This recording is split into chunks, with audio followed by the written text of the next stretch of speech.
Okay, on to the next thing. We talked about DNA replication, we talked about protein synthesis, and now it's time to talk about mutations. X-Men.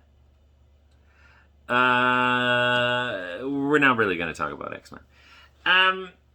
What are mutations? Mutations are when things go screwy with the DNA, when the DNA changes.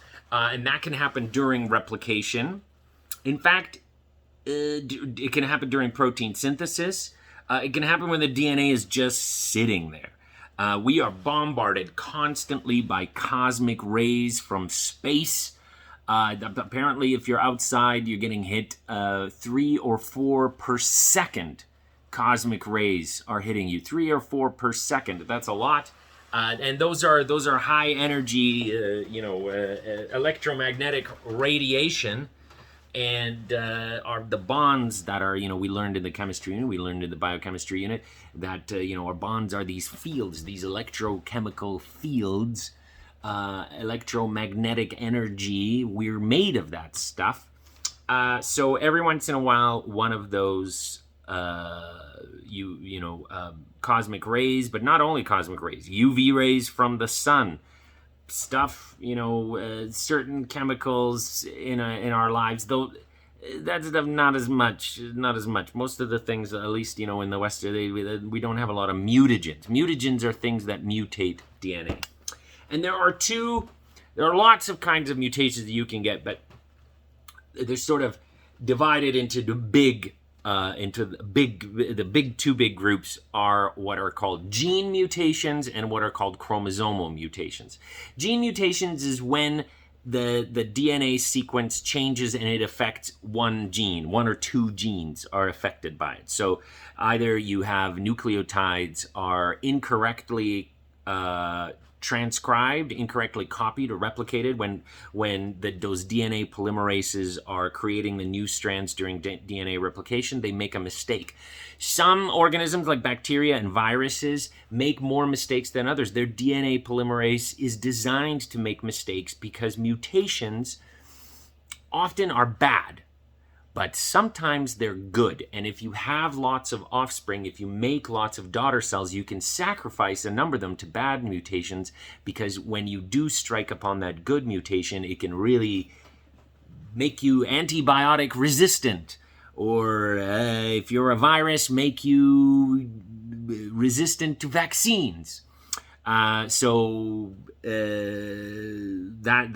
are gene mutations. So those are mutations along the strand that affect a gene. Chromosomal mutations these happen during DNA replication, but during that's not during the part where the DNA is being replicated, but often these can happen when things are being sorted. Remember, when they're sorted, the DNA winds around those histones, those protein histones. It becomes all thick, joined in the middle. The chromosomes are joined in the middle and the centromere. And then spindle fibers pull the DNA to either side. Well, sometimes during this process, things can go wrong. So sometimes, instead of the centromere breaking and things being pulled one to the other side, one to this side, they both go to the same side. And now one side doesn't have that chromosome, and one side does have two copies of that chromosome. Down syndrome results when the 21st chromosome is doubled up. So sometimes, during these spindle fibers, during this pulling, maybe a piece of the chromosome breaks off and stays on the other side. So now there's an incomplete chromosome on this side. So chromosomal mutations affect thousands of genes, hundreds or thousands or even hundreds of thousands of genes are affected, whereas gene mutations affect usually like only 1 or 2 genes are affected by that. That's the difference between the two kinds. And in this unit, we're going to be, that's all the talking I'm going to do about chromosomal mutations, basically. We're going to be dealing with gene mutations. So what can happen during gene mutations? So then, okay, good. So Another grouping that we have of mutations are acquired and germline mutations. So there's a differentiation too. So an acquired mutation is, you can probably see some acquired mutations on my old face. My face has been pummeled by the sun.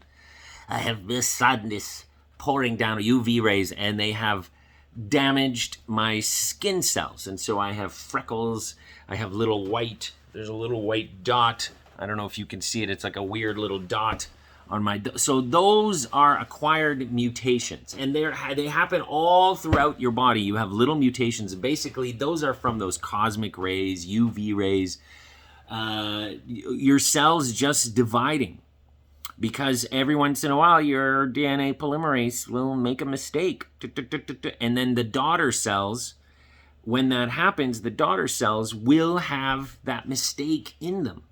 And then if they replicate again, if that mistake, the daughter cells can still live. A lot of these errors don't affect the cell, but that change in DNA will continue in the daughter cells. Though, and over time, as you get older, you acquire more and more of these mutations because you're constantly being pummeled by these mutagens, and every once in a while your DNA will be changed, will be affected during DNA replication or whenever. And so you get more and more, and eventually that's probably what kills you, because those the worst part, those DNA mutations, is that they lead to cancer. Cancer is an error in your DNA, and we'll talk about that in the next unit. So over a lifetime, these errors they just accrue, and you get more and more and more and more. So moles, skin cancer, all of those things. Germline mutations happen, these occur in the sex cells, in sperm or ovum. So women in their ovaries have all the eggs. Men in their testicles make sperm. And in that process of making, it's called meiosis. In the process of making, it's like DNA replication, except it's got a couple of extra steps so that you don't end up with, for humans, with 46 chromosomes, you end up with 23. You only end up with half. So remember, our cells have 46 chromosomes, but they have basically 23 pairs of chromosomes. Well, when you make your sex cells, those pairs, you don't have pairs. You just have the 23 chromosomes. There's no pairs of chromosomes. They are randomly assorted into the sex cells. And so if something happens in your sperm cells or in your egg cell, while this process is happening, that damages the DNA, changes the DNA, if that sex cell then goes participates in fertilization and creates an embryo, that embryo will, every single cell in that offspring will have that mutation. Every single cell will be affected by that mutation, because those sex cells come together, the mutation is there, and those cells divide to make a full-sized organism or a baby, and that organism will have all the cells will have that mutation. So that is a germline mutations, and usually these mutations are what are called recessive. The allele is recessive. So this is when I was talking about DNA replication, or when we're talking about chromosomes. You get the chromosomes from your mom and the chromosomes from your dad. So if the sperm from your dad is screwed up, there's an error in one of the chromosomes. Either this could be either a chromosomal error where the chromosome is messed up, or just a gene error. That sperm fertilizes with the egg. They come together. Now the offspring has, the pairs. All the cells are affected. So if this is the dad's cell, it's messed up. The dad's chromosome is messed up. The mom's chromosome can usually take over. You will have, you'll still have function. Things might still work. Sickle cell anemia is because usually these are recessive. Sickle cell anemia is an example of one of these germline mutations. What happens in sickle cell anemia is the red blood cells are formed incorrectly. Their shape, certain conditions cause their shape to be wrong, and it makes it hard for them to carry oxygen. Obviously, this would be very bad for the offspring. So because carrying oxygen is very important. You'd have low energy if you weren't able to carry oxygen.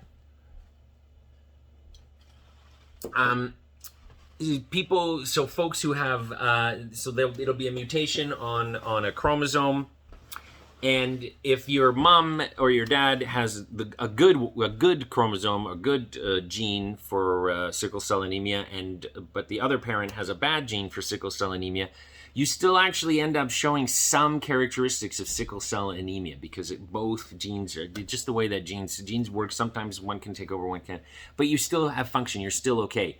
If both of your parents have the sickle cell anemia gene, and you come together and you have sickle cell anemia, then you will have full-blown sickle cell anemia, and usually those kids don't live for very long. So that's the difference between acquired and germline. Acquired, you just get over time. You're already perfect, and then you just get damaged by just life, just by living, and your cells reproducing. So that's why if your cells are in a state where they are constantly, dividing, that leads to more germline mutations, because that DNA polymerase creating the new strands is more likely to make errors. That's why the lining of the gut, cancers happen there, because you're replacing the lining of your gut often. Lung cancer happens because you're smoking, you're damaging your throat, you're damaging the cells in your throat, so they're dividing more, and you're damaging the cells in your lungs, so they have to fix themselves and divide. Not only that, you're exposing now those dividing cells to carcinogens, or a mutagen, basically a mutagen.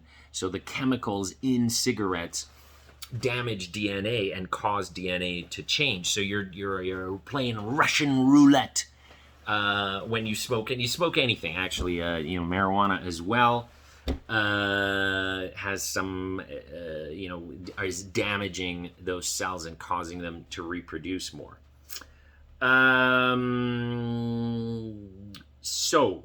Let's talk about two types of gene mutations. So the first kind is called a point mutation.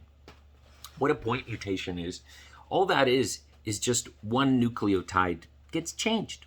It just gets changed. So a C turns into a G, or a C turns into an A.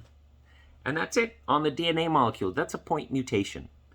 And so now when the code is being translated or transcribed onto the mRNA, one nucleotide will be different than what was intended. And then when it's translated, a different anticodon, tRNA anticodon, will come along. And that anticodon may bring a different amino acid, which will change the function of the protein, because that one amino acid will be changed. But sometimes a point mutation may not result in a different amino acid, because if we look at the code, we talked about this a little bit, is degenerative. So a lot of different codons will result in the same amino acid. So for example, glycine is a great one, because GGU, the codon for glycine, GGU codes for glycine. The tRNA anticodon will be CCA, and that tRNA will bring glycine when it's being translated in the ribosome. Now, if you have a point mutation in the DNA, so the codon is GGU, the DNA would have been CCA. Now, so if in the DNA during replication that A got changed, so it went from CCA to CCC, now the codon will be GGG. The mRNA codon will be GGG. And the tRNA anticodon will be CCC. But luckily, the GGG codon, the CCC anticodon, brings glycine again.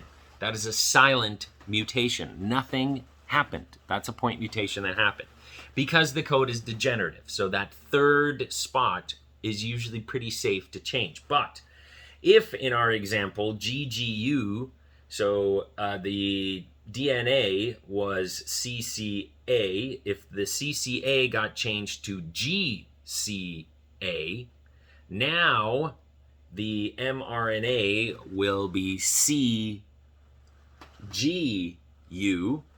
and CGU, the codon for CGU is arginine, a totally different amino acid. So now that mutation changed the amino acid. Arginine may have, if we go look at the amino, if we look, we would have to go all the way. Let's see, if we go to cellular compounds here, and if we go to the 20 amino acids, where's my 20 amino acids? If we go to the 20 amino acids, so we'll just look over here. So a mutation of one amino acid, even if that amino acid is changed, it may not affect the protein as bad as we think. Because if it's changed, let's say, look, they all have the same, all of these guys have the same electrochemical properties. So valine is nonpolar, cysteine is nonpolar. So if you change, you have a point mutation where instead of valine you get cysteine, look, it might still work. The enzyme, the protein might still work because this change, it still has the same properties. Depending on where this is, if this is, maybe this isn't in the active site, it's not, it's off to the side, that enzyme, that protein might work. And who knows, it might work better. There's a chance it might work better. Of course, if you have a change, though, where, you go from valine, which is nonpolar, to tyrosine, which is polar, that's a big difference. Or from something like histidine, which has a positive charge, to glutamic acid, which has a negative charge, that's going to be a big difference. That's going to cause problems. Okay. Let's see, what else? Let me just scroll. So those are point mutations. Point mutations,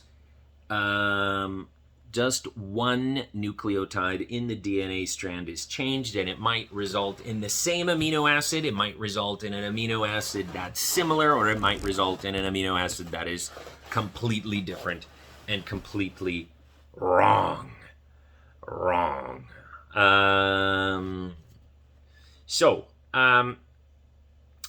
There are point mutations that are more problematic. Remember, in the code, there is a start codon and there is an stop codons. There are a few stop codons. How many stop? 1, 2.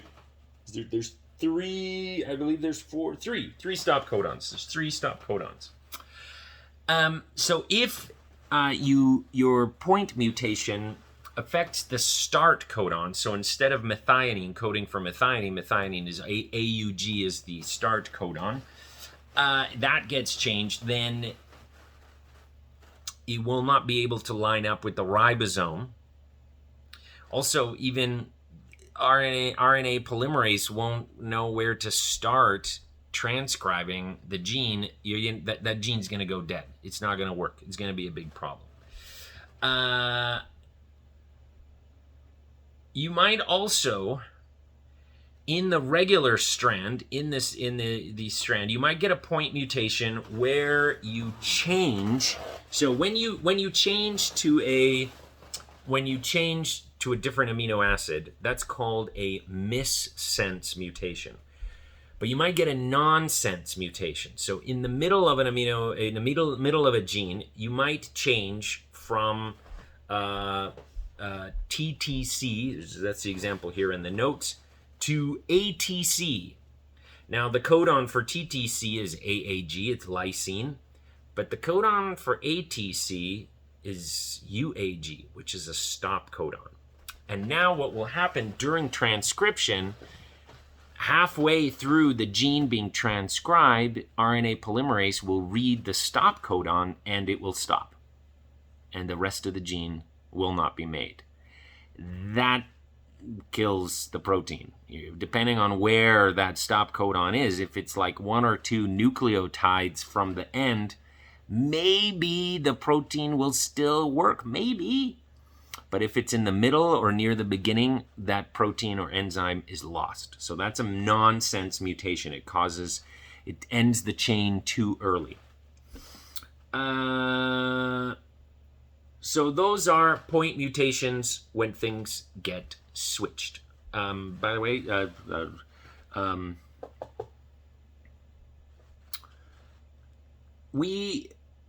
one of the ways we just talk about it I don't talk about it here in the notes, but one of the ways that scientists think or biologists think that we protect ourselves from all of these point mutations and from all these small mutations, these acquired mutations that are happening constantly, us being bombarded, is we have something called junk DNA, which are long, huge sections of DNA. Sometimes these things actually even appear inside genes, which is mind-boggling, that are just random nucleotides that don't code for anything. Huge sections of random nucleotides that don't code for anything. And these nucleotides are sort of like a buffer, a cushion for all of these acquired mutations, because they change, they mutate, but they absorb the radiation, basically, the electromagnetic radiation, the whatever, they take it on, but since they never code for genes, it doesn't affect us. So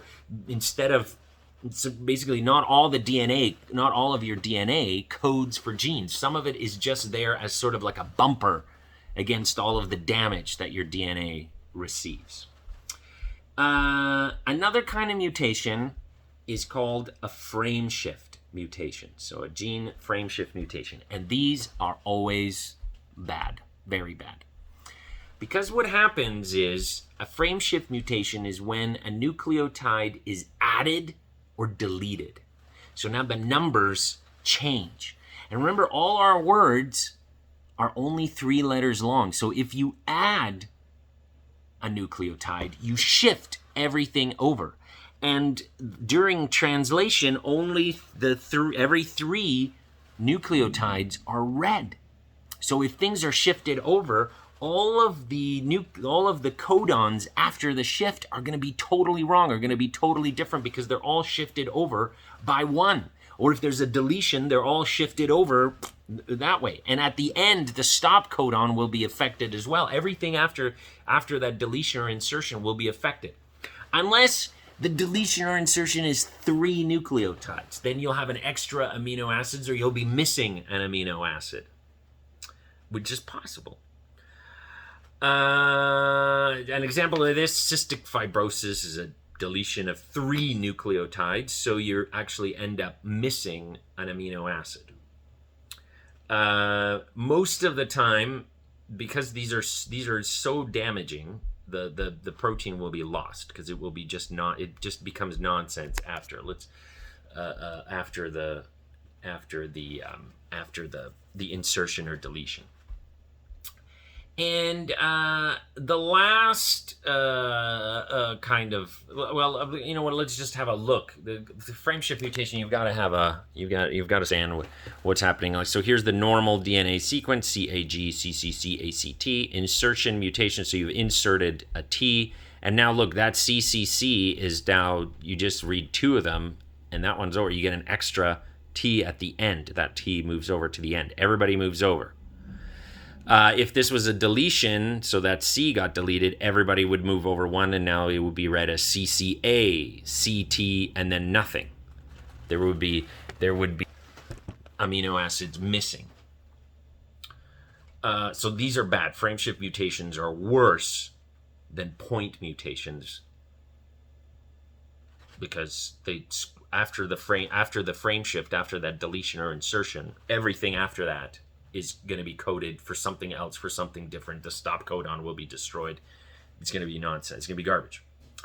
The last kind of thing is called duplication, is when a sequence of DNA is duplicated during DNA replication. And this happens, so extra copies of a gene might get added. And this happens during DNA replication. The DNA kind of loop around itself, and RNA polymerase gets confused and will copy the same section of DNA a couple of times, and so you'll get a gene repeated in that section of DNA.